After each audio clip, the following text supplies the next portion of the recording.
Yo, what's going on everybody? My name is Credo. Welcome back to another video, and today we're going to be doing another Elden Ring Shadow of the Erdtree build guide. If you guys would like this series, please leave a like down below, and if you haven't, please let me know what you guys would like to see next. But today we're going to be going over my Lightning Death Knight build. I've been working on this build for the past couple of weeks. That's why I haven't been uploading. I've been wanting to pump out another video for you guys. And if you guys have seen in the demonstration, you got to do a couple of things to really get this build to high damage. But if you guys want to actually do all that, then this build is well worth it.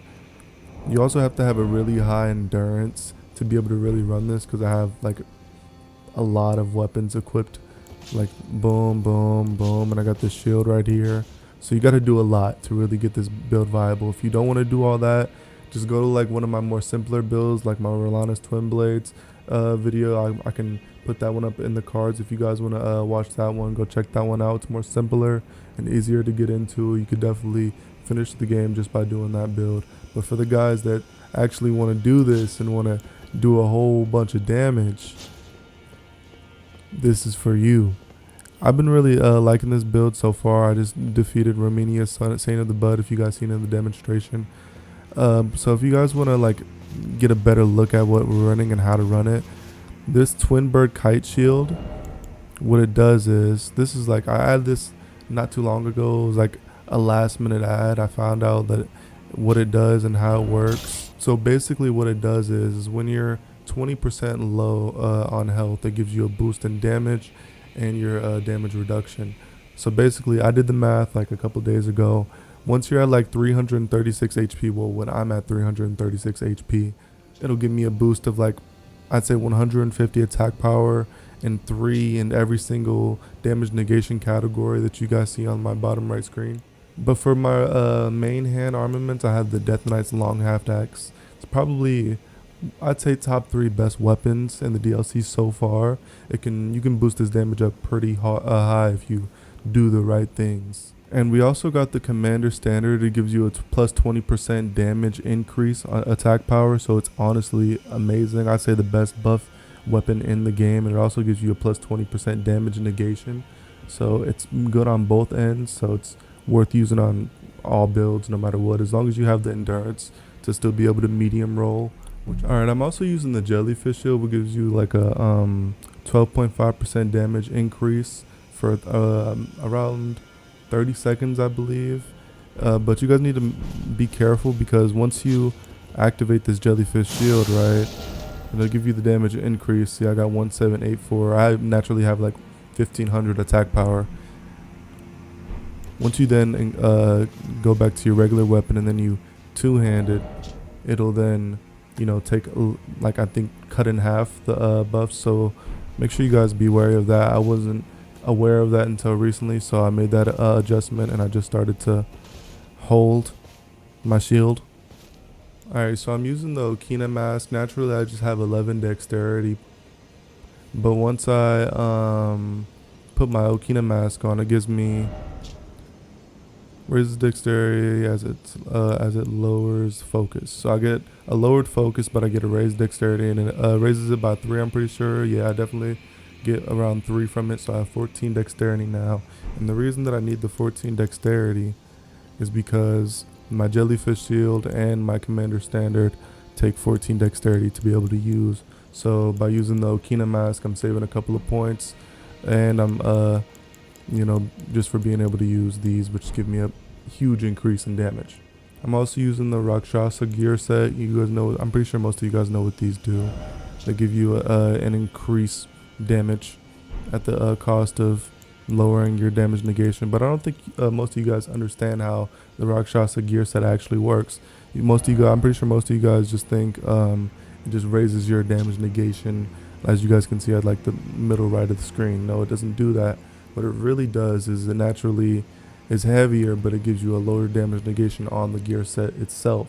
So as you guys can see, these weigh like 7.9 pounds in weight, and if you can like see, if you look at the fingerprint greaves, it's lighter and it has an increased damage negation.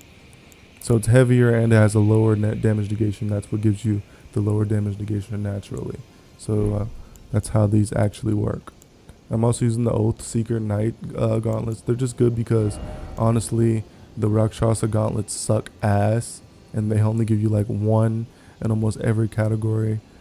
And honestly, I need to be lighter so I can be able to use the Twin Bird Kite Shield, because if you were to switch to the Rakshasa gauntlets, it would make me a heavy load. And nobody likes fat rolling unless you're using like a fingerprint shield or something. As you guys can see, I'm also using the Shard of Alexander. Of course, everybody uses that. There's no reason to never not be using it. I'm also using the Dragon Crest Great Shield. Everybody knows, amazing. If I wasn't using it, my damage negation would go to shit. Immediately putting it on. The Lightning Scorpion charm. I actually didn't even know this was a thing, because I'm usually just running big bonk builds, and I don't really run elemental builds that much. But yeah, I went and picked it up like a few days ago. Started running it because I'm running a lightning build. Gives me hold on. I go from 1490 to 1542, so it gives me a pretty good amount of damage. It's worth using. And I'd say probably the most important part of this build is the Great Jar's Arsenal, because without this, I probably wouldn't be able to get up to 2600 damage with all these buffs right here. Because if I wasn't using this, I would be fat rolling. Oh yeah, and I'm also using the Dread Communion Seal. Nothing to really add on about here. No reason to level it. I think I was leveling it because I was using a Faith build before. But now I'm using this. There's no reason to even really waste your stones into it if you don't really need it. I'm just using it for my buffs specifically, and that's it. My flame grant me strength. Everybody needs it. Everybody loves it. Worth using. Great for damage negation. Helps a lot. Beast Fatality. Using it because I'm using the blood sucking crack tier. It helps a lot whenever I don't want to just die naturally. Whenever the blood sucking crack tier is just killing me. Golden Vow. Amazing. Need it. Love it. Best buff in the game. Need it. From my Mixed Wanderer's Physique, you guys want to go get the Lightning Shrouding Crack tier for lightning damage, obviously, because we're doing a lightning build, obviously. And I love the Blood Sucking Crack tier. It gives you so much damage. It's worth using if you just have a couple other things like Blessings Boon or Beast Fatality. You can use both of them, or if you can use like what I was doing on my last build. If you guys haven't watched my last Blood Tax video, go watch that. It's in the card at the top right. I think it is right up here, right? Or over there. Yeah, definitely over there. I used this, and I also added on the Steadily Restores HP over time. So if you use this and pair it with that, it'll, balance it out a little bit so you're not just dying. Alright, now time for everybody's favorite part of the video, right? My attributes. Alright, of course I'm at max level 150. Scatter Tree Blessing 16, which isn't that high. I think I'm done upgrading my Scatter Tree Blessings. That kind of makes the game a little bit easier than I want it to be. But if you guys are having a tough time in the game, don't be shy. Max that bitch out. Alright, starting out with Vigor, I have 55. Everybody says you have to have 60. Not necessarily 55. You can scratch along with 55 Vigor if you're doing a shit ton of damage, honestly. 10 Mind. You don't need that much mind, just as long as you have your flasks. I have around I think 6 Crucial Tears right now, if I'm not mistaken. Yeah, I also got 33 Endurance. You need that if you want to run with your Jellyfish Shield, with your Death Knight Axe, as well as your Commander Standard. You just need a lot of weight if you want to be able to run all that. I'm also running 75 Strength, which is almost hard capped, my bad. Hard capped. Hard capped is around 80. It is 80. If you guys don't know what hard capping is, if you're like upgrading, at Rolana's rebirthing, hard capping is whenever you're upgrading it, right? It's kind of hard to explain whenever it's not like in front of your face. As a matter of fact, why not I just go fucking show you guys? So basically, what hard capping is, once you get around, as you guys can see, look at my right arm, armament 1. You see it's going up by like 2s, 95, 97, 99, 601, 603, 605, 607. You guys fucking get it. I have 75, right?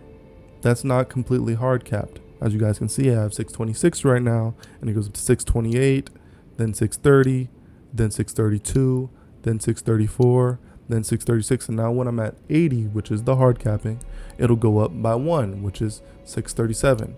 You see, 637, 638. Now that's not really worth it. You'd rather use other points and other things, so there's no reason to really go over 80. I think you guys fucking get it. You're not children. Alright, so back to my stats before I got completely fucking sidetracked. 55 vigor, 10 mind, 33 endurance, 75 strength, 14 dexterity, 10 intelligence because it's irrelevant in this build, 25 faith because your Death Knight Axe, it does more damage in strength, but it also does a little bit damage in faith. I should have showed you guys that when I went over there. But the hard cap for the faith scaling for the Death Knight Longhaft Axe is 25. There's no reason to go over 25.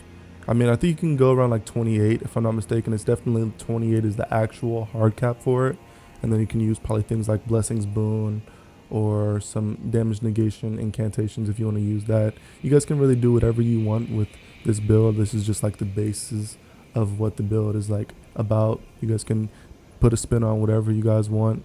You guys can do whatever you want. That's the great thing about this game is you guys can really have freedom to do whatever fucking build you want. Alright, thank you guys. I appreciate it. Bye! Alright, I appreciate everybody for watching. Please let me know if you guys want to see more of these. Maybe suggest what you guys want to see next down below. If you guys enjoyed this video, please leave a like and subscribe down below. And I'll see you guys next time. Bye.